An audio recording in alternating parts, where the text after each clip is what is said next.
Class आज हमारा next lecture है। आज हम थोड़ा सा माइक्रोबियल बायोडाइवर्सिटी के ऊपर डिस्कस करेंगे कि माइक्रोबियल डाइवर्सिटी क्या होती है। इससे रिलेटेड आप कोई क्वेश्चन होगा तो मुझे व्हाट्सएप ग्रुप में या हमारी कल और परसों जो जूम मीटिंग होगी उसमें आप मुझे बता सकते हैं। अच्छा, हम थोड़ा सा देखते हैं कि माइक्रोबियल डाइवर्सिटी क्या होती है। बेटा, माइक्रोबियल डाइवर्सिटी बेसिकली है कि लिविंग ऑर्गेनिज्म के अंदर वेरिएबिलिटी कितनी आती है, एक से दूसरे के अंदर कितनी तब्दीली है। ये याद रखिए कि कोई भी लाइफ का कॉन्सेप्ट जो है वो एवोल्यूशन के ऊपर बेस्ड करता है कि with the passage of the time micro organism, macro organism, plants और एनिमल्स, ये तमाम जितनी भी लिविंग ऑर्गेनिजम्स हैं ये अपने अंदर चेंजेस लेके आते हैं, एवोल्यूशन लेके आते हैं। इसे हम बोलते हैं डाइवर्सिटी। और जब ये माइक्रोस्कोपिक लेवल पर होती है तो हम इसे कहते हैं, या माइक्रोस्कोपिक ऑर्गेनिज्म में होती है तो हम इसे कहते हैं माइक्रोबियल डाइवर्सिटी। अच्छा, ये स्ट्रक्चरल भी हो सकती है और फंक्शनल भी हो सकती है। सेल के स्ट्रक्चर में भी चेंज आ सकता है और सेल के फंक्शन के अंदर भी चेंज आ सकता है, as was explain by the Darwin. अच्छा, एक और प्रोसेस जो माइक्रोबियल डाइवर्सिटी को हेल्प आउट करता है वो है थ्योरी ऑफ नेचुरल सिलेक्शन।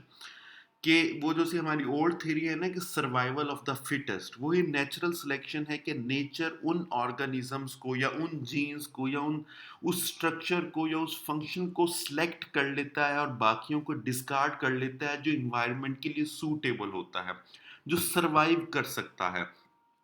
इस तरह डाइवर्सिटी इंक्रीज होती है स्पीसीज के अंदर, पॉपुलेशन के अंदर और ओवरऑल एज अ इकोसिस्टम के अंदर। और ये पहली दफा डीसी वॉशिंगटन में 1986 के अंदर ये टर्मिनोलॉजी हमने यूज की थी। अच्छा, हमारी जो करंट लिस्ट है बायोडाइवर्सिटी की वो बड़ी इनकम्प्लीट है।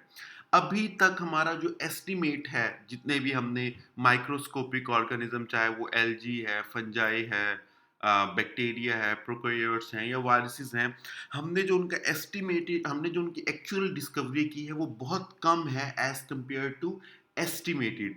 इसके एक एग्जांपल सिर्फ फंजाई की आप ले लें कि फंजाई गालबन अभी हमने 69,000 या 70,000 उसकी टाइप्स को डिस्कवर किया है, और एस्टिमेशन ये है कि तकरीबन 1.5 मिलियन फंगल स्पीसीज एग्जिस्ट करती हैं, और हमने अभी सिर्फ 70,000 डिस्कवर की हैं।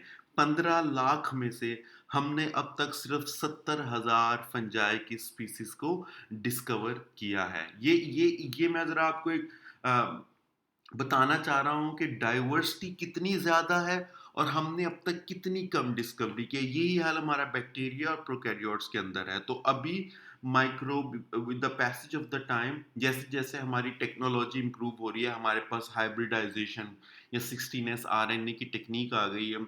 जब से ये टेक्निक्स आई हैं, आहिस्ता आहिस्ता अब हम तेज़ी से स्पीसीज की डाइवर्सिटी को डिस्कवर कर रहे हैं। अच्छा, ये थोड़ा सा मैंने ग्राफ दिया हुआ है कि अब तक कितनी स्पीसीज डिस्कवर हुई हैं, ये आगे जाके हम दोबारा डिस्कस करेंगे।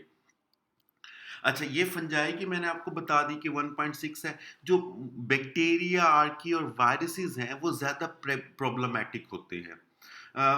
उसकी वजह यह है कि हमने उन्हें एक तो इन्वायरमेंट से रिकवर करना होता है, फिर हमने उन्हें डिटेक्ट करना होता है डिटेक्शन टेक्निक्स के जरिए। लेकिन हमारा अभी नॉलेज अपनी माइक्रोब्स के बारे में, चाहे वो बैक्टीरिया है, आर्काई या वायरस है, बहुत इनकम्प्लीट है।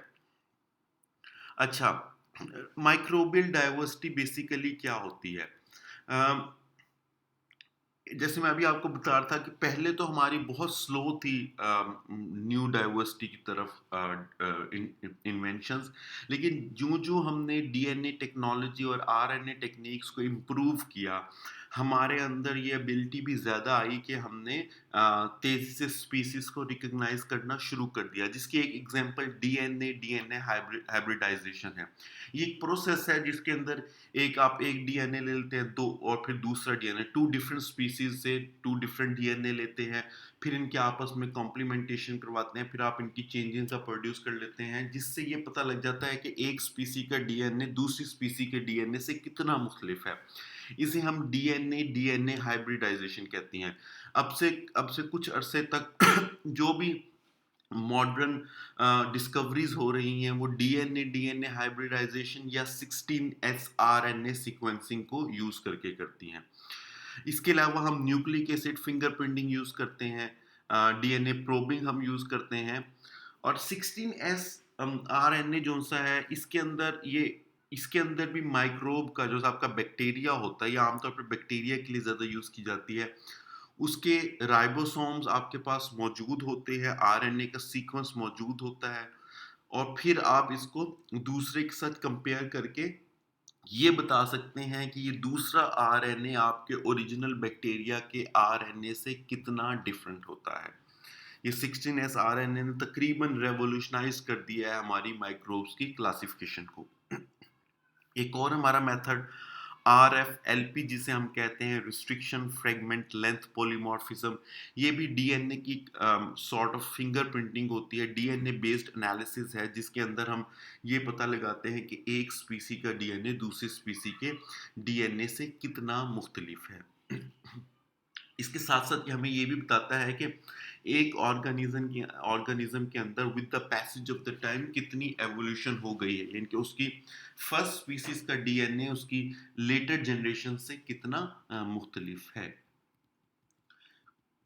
अच्छा, ये थोड़ी सी मैं अब आपको दिखाऊं कि हम कितना, ये एस्टिमेशन ऑफ माइक्रोबियल स्पीसीज है, कितनी स्पीसीज हम डिस्कवर कर चुकी है और कितनी अभी हमारी एस्टिमेटेड रहती हैं। अगर से आप वायरसेस को देखें तो हमने सिर्फ 5000 वायरसेस की स्पीसीज को डिस्कवर किया है।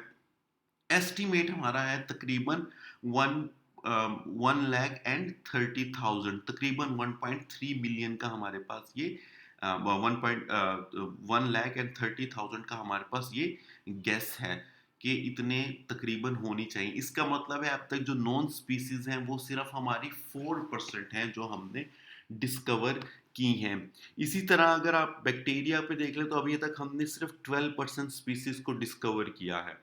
फंजाई की सिर्फ 5% को डिस्कवर किया है। प्रोटोजोआ की हमने सिर्फ 31% स्पीसीज को अब तक डिस्कवर किया है।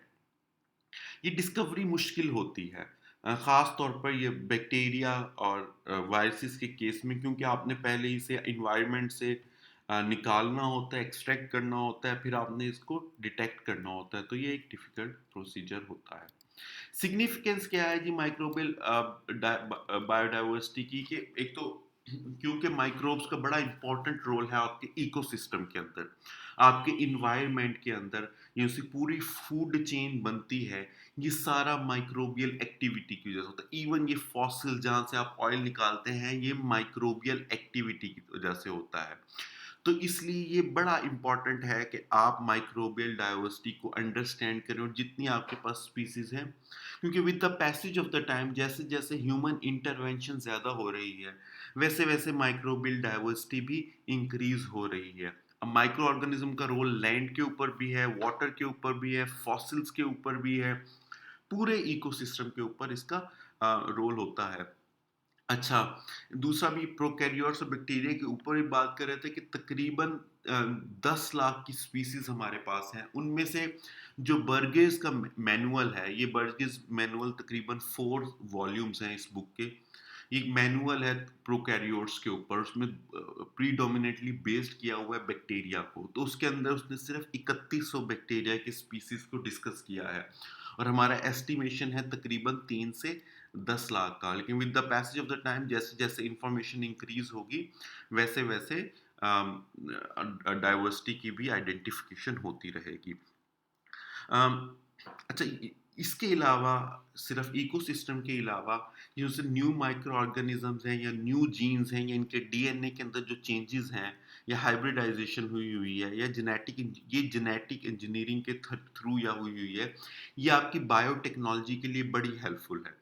बायोटेक्नोलॉजी अगेन आपको यूज़ कर सकते हैं, मेडिसिन के अंदर आप यूज़ कर रहे हैं, फूड के अंदर यूज़ कर रहे हैं, तो ये चेंजेस आपकी बायोटेक्नोलॉजी के लिए बहुत हेल्पफुल है, और फिर बायोटेक्नोलॉजी इन माइक्रो ऑर्गेनिज्म का यूज़ करके ह्यूमन यूज़ की प्रोडक्ट्स को बेटर कर सकते हैं।